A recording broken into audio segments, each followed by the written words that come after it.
It can be so easy to give up your art, and you need solid reasons not to. As you watch me draw this today, learn what's at the core of you building a happy and sustainable art life that's allowed me to build multiple art revenue streams so that you can do that too. And please, feel free to steal any of these for yourself. Now, at the core of what we're about to talk about today and all the examples I'm going to give you on how I've actually been able to execute on every single one of these, it all comes down to this. And let me just ask you, what are you currently struggling with in order to make your life a little bit happier, a little bit more sustainable, in order to keep going on that project, in order to keep trying to get clients, in order to keep trying to get that business that you want? And really what I would boil it down to is it all comes down to basically your rule book. And what I mean by this is I want you to compose basically what I would say are rules for how you're going to exist within your art life. You need to have something, some type of principle, some type of standard in your life, in which case how you are going to operate and how this is going to massively allow you to succeed more than a lot of other artists are and persist a lot longer than they were. So look, if you don't like that word rule, here are some other suggestions. What do you want to call it? You want to call it your principles? Do you want to call it your pillars? Do you want to call these your ingredients for your recipe? Like whatever it is, give me some examples down below if you don't like that word. If you want to call it your programming, whatever you want to call it, just call it that. But I want you to go ahead and figure out what are your main principles, what are your standards, because I call them my standards, because I know that that will directly relate to my core and my personal values, and then therefore it won't be hard for me to sustain that. But I want you to just think about whatever these are going to be, these standards that you're going to create, and I'm gonna give you some examples of it right here.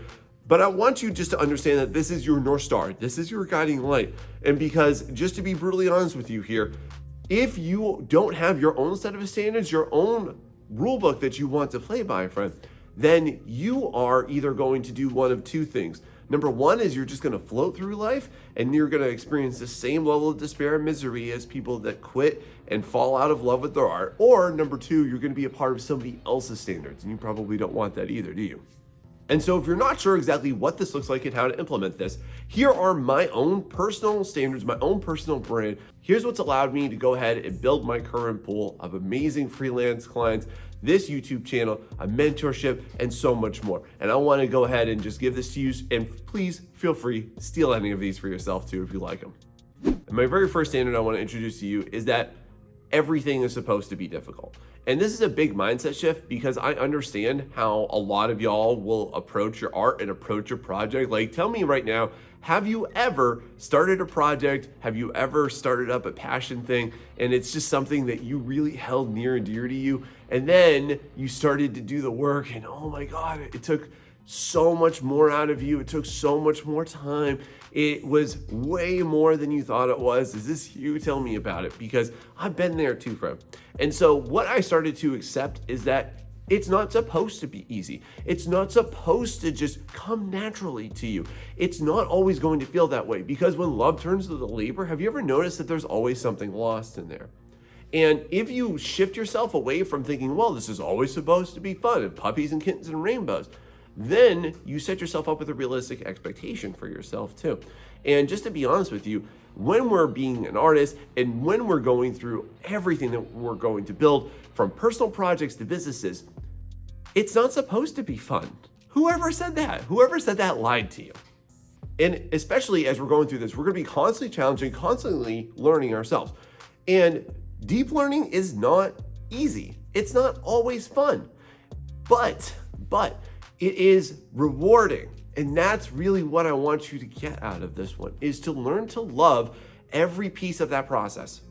And we'll talk more about that later on today too.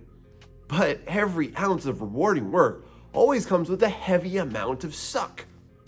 But it's that conquest I want you to chase. It's that conquest I want you to go ahead and actually pursue. Not the consistent feeling that everything has to be enjoyable and then you have to like it and you gotta love every single part of it. No, friend. There are ways that you can do this, and I'll spot you on some good examples of how to do that today too. And this brings up a topic that's called eustress, where yes, you are going to go through this and it is going to be difficult and it's going to take longer than you think. And that's just a natural component of anything that's worthwhile in life.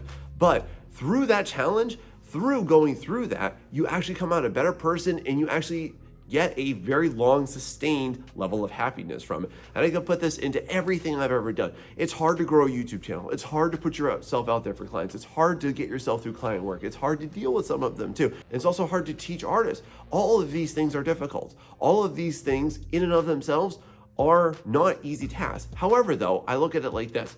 If I expect it all to be easy and it stops becoming easy to me, then what happens? You just crumble.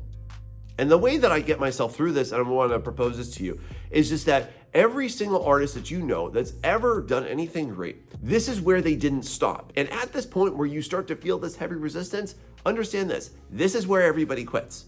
So if you just keep going a little bit past that, because now you understand that everything is supposed to be hard, this is how I keep going and how you can too.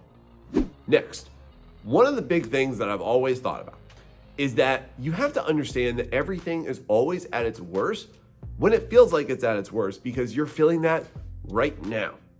But I've got really good news for you, friend. You have a 100% survival rate against everything that's ever happened to you in your life. And everything so far, as long as you're watching this video, you have successfully made it through this. And so my next standard that I've come to develop for myself is that I am willing to dig a hole in order to build a pool. And what I basically mean by that is that I'm willing for it to suck right now. Because I'm just gonna be honest with you, if you've heard me talk about this on my channel before, I did not have the easiest time getting to where I am. I was not supported. I'll talk to you more about what support means and looks like and how you can kind of shift your mindset towards that too in your general approach, so this will be your standard for yourself as well, or similar to it today. And what I really want you to understand is that regardless of what life circumstances have been thrust upon you or you've put yourself in, my friend, listen, you have so far, you've made it out of this. You are still alive, you're still kicking. It could be a lot worse for you. It's worse for a lot of other people than you. And because of that, we got to tie this into my last standard too. And what that does is it helps to set you up for better expectations. And so if I just put this into the context of what I currently have to do, like right now, when I'm making this video for you right now, I know that I'm going to have to edit it. Editing videos sucks. It is not easy. Putting that content out week after week, month after month, year after year, completely unknown as to who's gonna watch it. And especially if you ever started anything like this, you know, or you should at least know, that it's not gonna be received. You're gonna go ahead and put stuff out and like 12 people are gonna watch your first video, and that's gonna suck. If you're currently working on artwork right now, guess what? It sucks for the vast majority of it, okay? Like, it is going to not be pretty. It's not gonna be post-worthy. It's not gonna be anything that you wanna share. And you still have to keep going through it. Or if you've got your own personal project, one of the big things I always tell people is that even if it's not the greatest, you need to just go ahead and do it, because that will reveal itself on how you can do it better. And that's also something I'm gonna talk to you about today, and how to shift your mindset towards that, because it will really help you, my friend. Also, starting a business, it's hard, it sucks.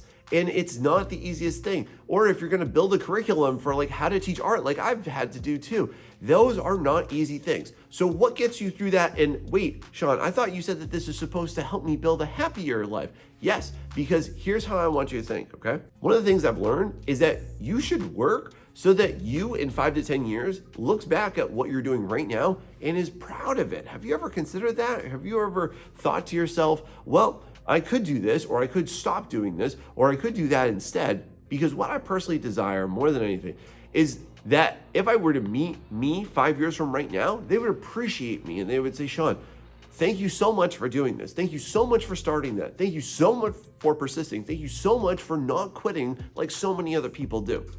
Instead of me not resenting and regretting what I wished I did 5 years ago. Have you ever felt like that? Because this is how you can get around that. Next, I want you to have a personal standard around how people should support you and what your general expectation is in order to actually earn that. And so my standard surrounding this is that nobody will give you support, nobody will support your ideas until you actually give them proof that you're willing to work for them and that they do work. And so just to put this into my own context, I personally grew up with my family having two different reactions to me, which is that they either had zero expectations of me or that they expected me to fail and then fall into something else. And then I also put this into my coworkers as I was just going through basic work and basic jobs and just retail level stuff. And I literally had coworkers that would laugh at me and say that I would still be there in 10 years from right there. And so because of all that, I could look at that in that moment and I could get mad, I could resent them, I could argue, I could get pissed off. But I really never did, because I just understood it as like, I should expect that. I should expect that level of resistance, because not everybody is comfortable with this lifestyle. Not everybody is comfortable with being an artist. And most importantly, almost nobody will ever appreciate or respect you or understand what you're about to put yourself through as an artist, because of the fact that everybody gives up on being a creative by the time that they're in middle school. And I can also put this into the example of when I started this YouTube channel. I even went to my wife and I said, hey, I'm thinking about starting this YouTube channel. And she thought it was a bad idea. And it was not coming from a place of like doubt. It wasn't me, but she just thought that it would take too much time away from the family and that it would be a detriment to everything that we were trying to do personally. And since then, just to give you a life update on that, but like 2 years into this, she was like, Sean, I'm so sorry I was wrong. This was one of the best decisions you ever made. And that's personally how I feel about it too. And I said to her, like, listen, I still love you. Like, it's good. I don't blame you is what I said. I said, I don't blame you for feeling that way. And I don't resent you for it either. And the reason why I think that I want you to have a similar mindset towards this, or at least a similar expectation for your own standards around this, is because of the fact that all ideas sound good around the dinner table. Listen, no matter what you might have scheming right now, whatever you got planned, oh my God, look, I'm finally gonna do this, I'm finally gonna make this, I'm finally gonna start this business. When you're sitting there and you're all enthused and you're all pumped up and people are hyping you up, everything sounds amazing and everything is crystal clear. But then guess what? That excitement, it fades when it has to turn into labor and it turns into work to start it, to sustain it, to build that momentum. But it does get easier. And so what I want you to do is to just, if you are somebody right now, and tell me, are you struggling to gain any type of support from anybody in your life about this? You are not alone, friend. I'm here for you. If you need more people like this, go ahead and hit that like and subscribe, because I'm there for you. If you need a community like that too, that's gonna also help and support you along the way, go ahead and check out my Discord community. It's down below in the description as well. But if you want people to support you, you need to give them proof of it. Like, just for example here, Elon Musk didn't talk about making a self-driving car for years. He made a Tesla car and it actually worked. People now believe in this philosophy, and now how many other car brands do the same exact thing?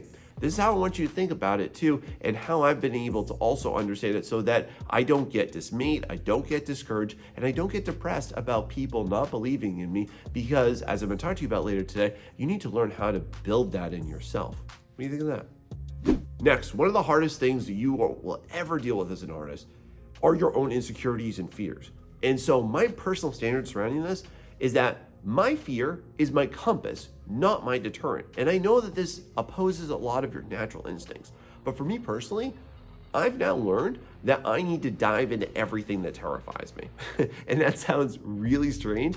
And it sounds like you might think to yourself, oh, Sean, you must just be more confident, or I'm not like you, or I have this or that, and therefore I can't. But I want to walk you through how this is actually an easy thing to adapt to, and how it's been able to help and sustain me in my art life as well, so that you can do the same. For example, when I went ahead and I started freelancing, listen, I had nothing to prove that I could do this. And just to put this out there, I didn't work for Disney, I don't work for Blizzard, I don't work for Riot, I've never made a AAA game, I don't work for any like massive corporation, I've never done any of that stuff too. I'm not some AAA artist, y'all.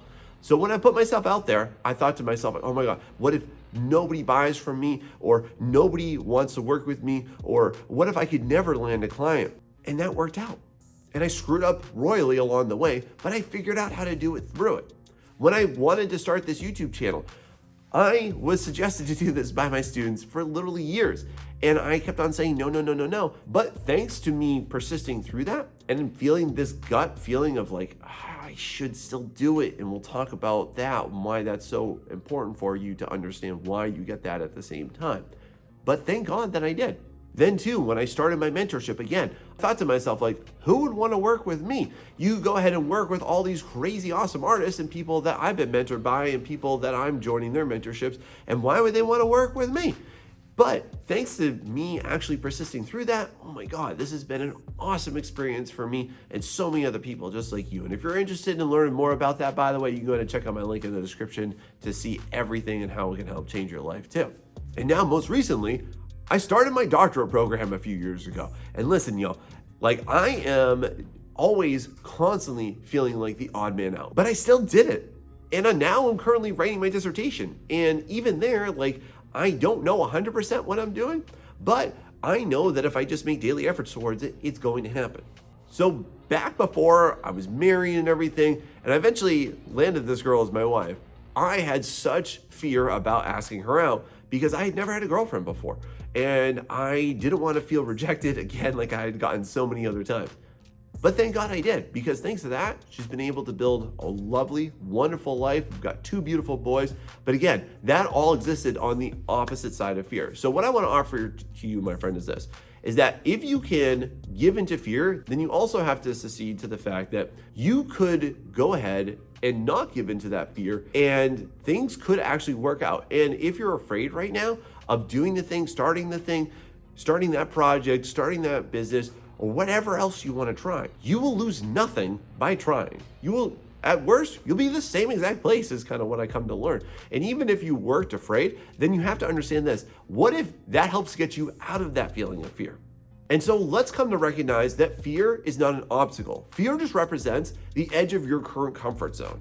And the comfort zone, it's a beautiful, happy, safe, secure place, but nothing beautiful grows there. But one of the things I started to learn is that if I actually start to use fear as my compass, and when I get that gut feeling of, oh, I don't know if I should do this, that's also my mental cue to say, you know what? I gotta do this. What do you think of that? The next set of standards I want you to consider are how you're gonna regulate yourself as a human being. Because just to be honest with you, aside from just being creatives, we're also people. We have to deal with a lot, and therefore we have to go through the highs and lows of being a human. And so my next standard I've developed for myself, and now before I say this one, I just want to put this out there. Please give me a chance to explain this, because I really fear that you will misinterpret everything I'm about to tell you and how you're about to hear this. So here we go. My personal standard is that my emotions don't matter to me unless they improve me. And now, again, give me a second here. What I'm saying here, just to correct anything that you might have misheard about this, is that I listen to them, I hear them, and I observe how I feel. I'm not ignoring how I feel. That's delusional, and that's extremely unhealthy. But I try to treat myself as a casual observer of how I feel, rather than giving in and reacting to everything that I feel. And so what I have conditioned myself to be able to do, and what I want to offer you as a similar mindset, is to not be invested into your emotions unless they are positive emotions. Because listen, like, no one's walking around this earth like, oh my God, Sean, I'm so happy. I'm just unbelievably satisfied with everything. Everything is fantastic. It's such a problem. How do I get out of this? No, it's like I'm so anxiety ridden, I'm so depressed, and I'm so fear ridden, and I don't know what to do, and I'm absolutely paralyzed by all this. And I have felt all of this and gone through all of that too, just like you. But what I've come to understand very simplistically is that those fears, again, they represent my comfort zones. And if I continuously live inside my comfort zone, then I'm also just accepting the fact that I will just decay into the worst version of myself. And therefore, if it doesn't make me healthier, wealthier, or wiser, then it's not worth it for me to give into them. It's worth it for me instead to challenge them. Because through going through personal development journeys and challenging myself as a human being, what I've kind of learned is that a lot of times your emotions come up and you can't necessarily deny them, nor can you oppose them at first. But the way I've come to understand this is that you can't control your first reaction to something, but you can control your second. How much easier does that seem, right? And if it doesn't actually help you through this life, if it actually isn't helping you do or sustain what you currently have, it's okay to write it off. It doesn't matter. It really is that simple. If you're like, easier said than done, I agree. But that's also why you have to keep challenging yourself and shifting your mindset towards not giving into it, not being a victim of how you currently feel. Because if you've never heard this, you will suffer more in imagination than you will in reality. And so what I would urge you to do, as I've done too, is to separate out your emotions into the ones that are holding you back and the ones that will propel you forward to achieve what you actually want. And what is actually holding you back is the lowest version of yourself, because the highest possible version of yourself, it wants you to succeed. You have that force within you. It's not denied because of anything that you're currently struggling with, okay? But a lot of the way that we feel and the way that we think is not just innate. It's conditioning. And it's also you learning how to take yourself out of that experience and shifting yourself into a new one instead. And you can do it too. Now, I bet that you're a busy person like me, right? You probably have a lot of things going. You have a lot of obligations. You got a lot of lifing to do, am I right? And so because of that, my personal standard that I have towards this is that I need to earn the pillow every single night. And so just to be clear on this one, I do not view it as just because time passes or that my clock says a certain number, that just means I get to go to bed every single night. And so hear me out on why I think this way and how I would urge you to have something similar like this in your personal standards too. Because what I personally dismiss is the idea that just because time passes, I just get to call it quits. And so what I want to urge you to consider is this. What did you do to improve your life today? What did you do? And I don't mean like this big, massive thing, because when you really get down to it, what macro or micro level things did you do? And this doesn't have to be earth-shattering, world-changing events that you do every single day. But just to give you some personal examples, here we go. I might say, okay, look, I finally went ahead and I emailed all my leads. I went ahead and I responded to all my YouTube comments today. I did all my freelance postings today. I wrote 1 page of my dissertation. That's how I'm getting through writing an entire book of doing this, just 1 page a day. Maybe I just worked for an hour on my artwork or on that client piece or on that private piece or on scripting out one of my videos. And the big question I want you to ask for yourself is, what did you do for yourself? What did you actually do to make your life better? Because otherwise, let me tell you what's going to happen. You get stuck in this nasty, toxic cycle. And it's appropriately named a toxic cycle here, because you are going to go to work from 9 to 5 and then throw away your 5 to 9. And so what I want you to take yourself out of is this mentality that you have to work from 9 to 5 and then 5 to 9 is complete rotting. Instead of this, here's how I personally view it, is that 9 to 5 is for somebody else and 5 to 9 is for me. This is when I come home and I build my family and I build my relationships and I build my business and I build my personal artwork. The other way you could look at this is that 9 to 5 is I have to. 5 to 9 is I get to. I have the opportunity to do this. I don't just come home and throw away my time like it doesn't matter. If you view your time like it is a budget and you are literally paying out and throwing away all of this stuff to things that you don't care about and actually don't matter and actually don't progress you, you would feel guilty about that, right? And the biggest thing, the number one thing that's always on my mind surrounding this is this. What did I do to make myself proud today? Do you ask yourself that every single day? What did you do to make yourself proud? Because coming from my perspective, I'm the sole provider for my family. I have a duty, I have a fiduciary obligation to provide for them. And before I hit my head on that pillow, I ask myself, what did I do to make myself proud? What did I do, macro or macro level, in order to actually progress us towards that end in those means? And listen, if you don't have a family and you don't have kids, here's what you can think of. What did I do to make my spouse proud of me today? What did I do to make my family proud of me today? If you don't have any of those, what did I do to make my turtle proud of me? What did I do to make Shelly proud of me today, right? So what if you start to think about this? What did you do to actually build pride? And why is that an important factor for you or not? Or how could you build that? Now for this next standard, I want you to really think about what it's going to take for you to push through and keep going, because you're gonna hit those hard and low times, right? And so here's what I want to submit to you. As my personal standard for this is that I hate creative guilt. And so what I've come to view as like a nasty toxic cycle, because I've been trapped into this, and every once in a blue moon, I get suckered into this through myself. I convince myself that this is okay. Is my worst feeling is when I feel too tired. You ever feel this way? Like, oh man, I'm just too tired. I just can't do this. I'm not feeling it. Had a long day at work, had a frustrating experience here or there. I'm just not feeling it. I'm giving myself permission to just not do it today, right? But then what I do is I feel good then, and then I wake up the next day and I feel terrible. And what I find is that I don't like that feeling of regretting it. And this is what I tend to call creative guilt. It's when you know that you could have done something, but you did not. You know that you could have progressed something and you could have done something meaningful with your time in your life in that day, but you chose not to. And so what I've come to kind of view this as is that I don't want to regret that as much as possible. I would prefer myself just to actually work, even if I'm working tired, towards a better goal in my life where I could be in a better place 5 to 10 years from right now, and starting that every single day. And so what I've come to learn is that I don't want to regret that. I don't want to give into my creative guilt and feel that later. And if I just work through it, if I just work even tired, magic happens. One of the biggest things I've always advised people to do is listen, if you say that you're too tired to do anything, then, or if you're just not feeling it, or you're just frustrated, you don't know what to do, just commit to working on it for 30 minutes. And then inevitably, every single time I've ever advised anybody to do this, they all come back to me with the same exact response. Wow, Sean, this worked fantastic. I ended up working on it for an hour, 2 hours, 3 hours. You'll find that you'll all of a sudden summon up this amazing energy and inspiration that you didn't have before just because you overcame that resistance factor.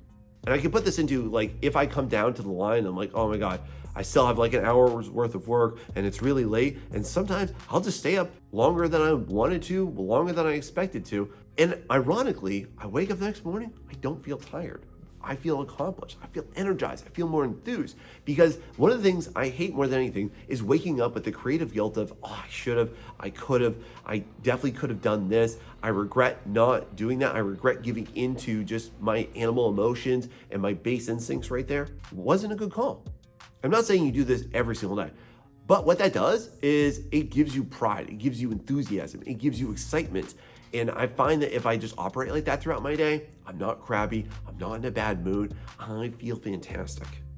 And so what I want to urge you to consider is that when you hit that point, understand this, that motion creates more motion in emotion, and then therefore immobilization only immobilizes you further. And so become great at making 5-minute decisions. If you don't know what to do, if you don't know what to progress on, just ask yourself this: what can I do in the next 5 minutes? And then what can I do in the next 5 minutes? And all of a sudden, you will be on board that momentum train. How's that sound?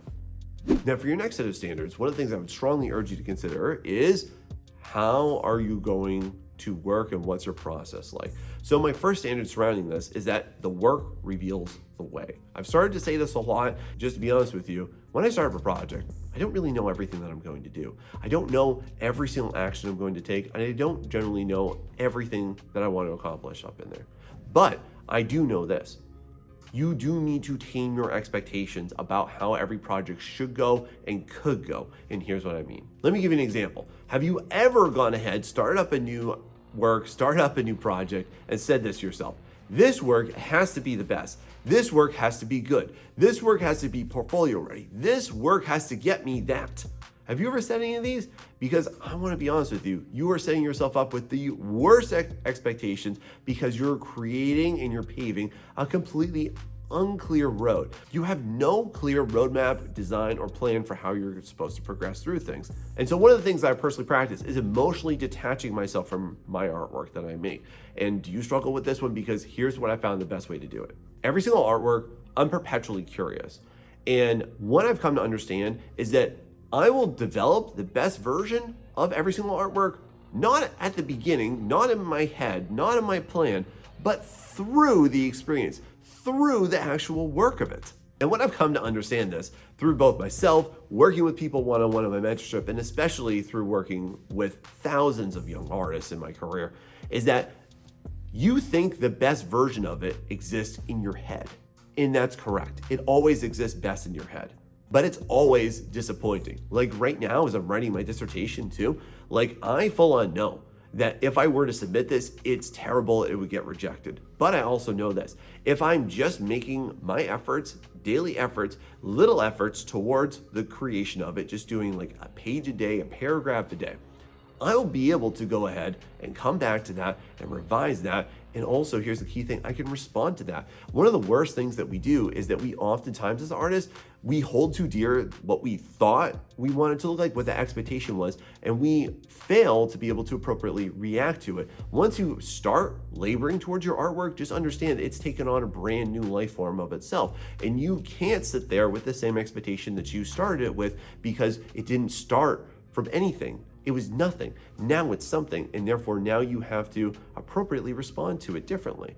And so what I've done through this one too is I've gone ahead and I had a lovely idea in mind and I've just completely annihilated by the time that I finish this. I might be like, oh man, I really like this pose, I really like this expression, I really like this particular lighting on here, and I will go ahead, I will cut up the entire image, I'll lasso tool the crap out of that sucker, I'll piece it all, Frankenstein it all back together, I'll go ahead and completely change everything. And don't ever be afraid just because something isn't working to just go, it's just not working. Maybe it's just because, have you ever thought about the fact that it's actually just your expectation that is wrong and not the artwork that's wrong? Because there are elements of it that are working, there are elements that aren't working, but what you're doing is you're just holding on to the elements that don't work. But I get that clarity through the work and through the process. And here's the fun fact too, is that through you working on it, that's how you get motivation. Motivation comes after action, not as a prerequisite to action. So don't expect yourself to feel great and motivated every single time too. But that's where, through the work, I will have fun. Through the work, I will develop love for. Through the work, I will get energy for it. And what I've come to realize is that your best work is done through the work, not before it, and not only when you're complete with it. What's that like for you? Another big standard that I have is that I want to find joy through my process, not delay it, and not to hold on to it at the beginning nor at the end. Because let's get real, everybody. Most of the time through your process, it's not going to be fun. Don't expect any praise, don't expect any glory, don't expect any parades for how you're currently working on it every single time. And so one of the things that I want you to understand is that waiting for your own delight in your artwork is one of the worst, most unsustainable models, is how I've come to understand this. And that's just because this will guarantee you nothing but misery, my friend. Because while you're going through this and you're expecting it to be fun, and it used to be fun, it was an awesome freaking idea, and you've been excited to make this thing for years, and you've been holding yourself back, and then you finally get into it, and then you just get stressed out, and you're like, oh, this used to be great, it used to be fun, it used to be so enamoring to me, and now it's not, now it just sucks, and now I'm just stressed out. And so what I want you to kind of understand this is that feeling of stress that you feel, stress is literally a contract that you make with yourself to be miserable until you achieve the desired end product. And that is not a sustainable way for you to work as an artist. It's not a way for you to enjoy it either. And so my strategy that I've learned, I'll even let you, please go ahead and adopt this, is to only think of 3 things while you're making artwork. Not worrying about how people are going to receive it, not worrying about if it's going to get you a job or how it's going to be thought of or judged online. It's just simply this. What are these 3 main elements in every artwork that I've come to look at? Is I ask myself, what is the focus of the piece compositionally? What's the mood of the piece? And what's my learning objective in that piece? Because while I'm going through my process, I'm not trying, nor am I trying to think like, oh my God, this has to be like the best, most impressive portfolio ready thing. This is gonna land me the job, the gig, more clients, more money, whatever that. I'm just asking myself, okay, did I actually create the focus on this part of it? Did I actually sustain this mood? Did I actually learn how to do something new? And so what that does is it actually gives me a quantifiable metric to latch onto. Not, is it good or not? Does it suck or not? Those are terrible ways, and that can't happen. And you can't ever really objectively observe, nor can you evaluate yourself based on rotten metrics like that. So my friend, latch on to something in your artwork that is not the end product. Because what if you did this and this actually gave you a fair evaluation process so that even when you don't hit that desired end product, at least you can see where you made some gains. How's that sound? Tell me what you look for in every artwork that you create. Now, as artists, one of the biggest things that we have to deal with too is our passion. And passion is honestly one of your greatest assets. It's one of the main reasons that you keep going and that you want to persist or you want to get better, right? But one of the ways that I've come to understand this as my next standard I want to introduce to you is that my passion is gained and not innate in anything that I'm doing, okay? And so one of the things I want to introduce to you is that passion follows proficiency. And just to put it into context here for you, it's really difficult for you to actually be passionate about something that you totally suck at, right? Like if you know that you're terrible at something, it's very hard for you to just keep going with that, right? Like if you know that you're terrible at drawing comics, then it's hard for you to keep wanting to go at that because you're only gonna look at that and be like, wow, I suck at this. And this is not going to be great and this is not an enjoyable experience. And then you're gonna be like, oh, this wasn't right for me. And so let me know, like, have you ever given up on a great idea or a passion project because you felt like you just can't do it? Is this you? So one of the ways that I've come to reconsider everything I do is like this, is I don't actually start my project with any level of passion for it. What I do is I start it on a quest. I want to go on a discovery in every single artwork to discover and explore, what do I like about it? What will help enthuse me? What will I enjoy with it? And most importantly, what will help me stick with it? And so what I see all too often is that we as artists, we have a great idea, we have a great plan, and then that plan totally turns to mush and crap when we actually start to get into the weeds, right? Have you ever felt like this? And so here's why, is because you're putting your passion too far ahead of you. And so one of the things that I've come to understand, and why this is one of my standards, is that I just like to go through the process and try to find a reason to like it. And it might be something really simple. It might be like, oh, I really like this clothing design. It might be, oh, I really like this lighting. Oh, I really like this mood. Oh, I really like this perspective. I really like doing this type of character that I've never gotten the chance to do. It might just be that face or that hair. So don't look for a big major thing in it, but look for something in it. And what I find is that you will have way more, infinitely more motivation to actually finish it, polish it up, do an amazing job with it, and care about it, if you aren't so emotionally overinvested into that piece. What do you think about that? Could you do that too? So instead of us thinking that we need passion for everything that we do, here's what I want to replace that word with.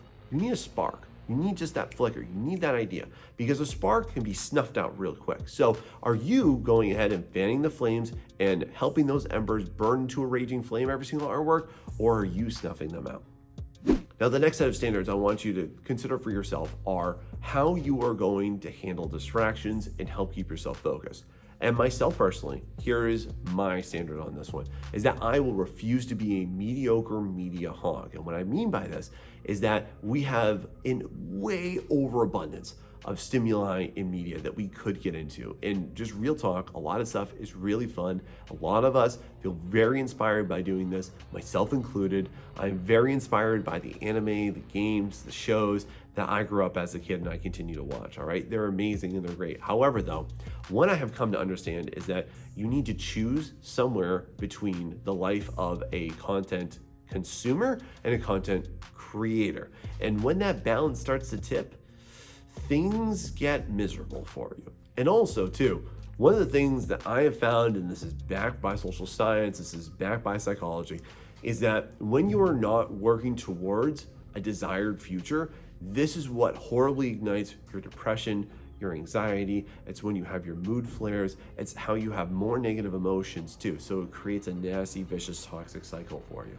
And so one of the ways that I've kind of learned is that I can still indulge myself in that at times within a structure. One of the things I often say is that I like to set it up as a 60-30 split. So basically, whatever amount of time that I plan to do within a given week of art making, I will only allow myself a third of that for any type of just raw consumption activity, okay?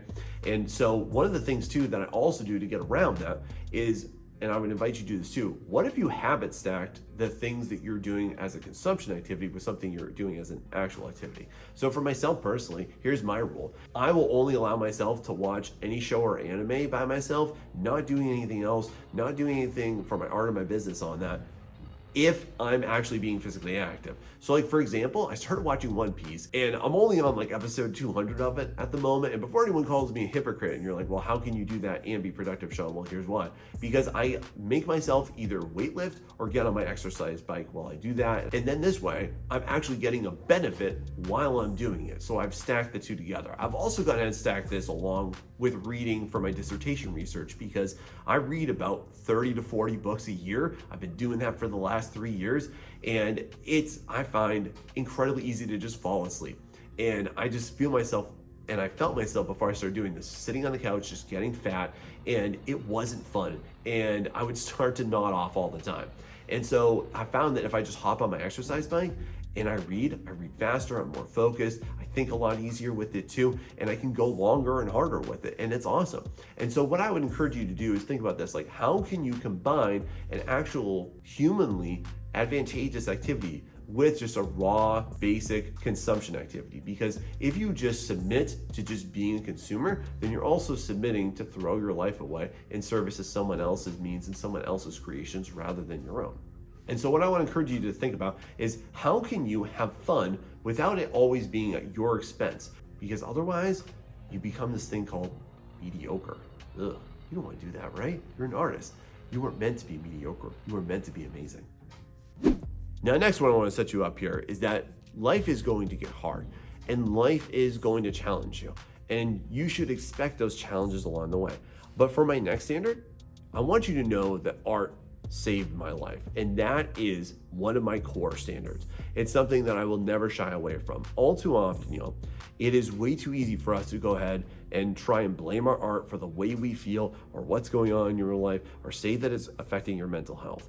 But I want to just present you with a really compelling argument as far as how art could actually save you from everything that you're currently going through, how it can be your safe haven, how it could be the best thing in the world for what you need right now, not just something that you like or you could do or might be nice for you. And to tell you all about that, I made this entire video for you right here. Go check it out and see how I can do the same thing for you. Thanks so much and see you next time.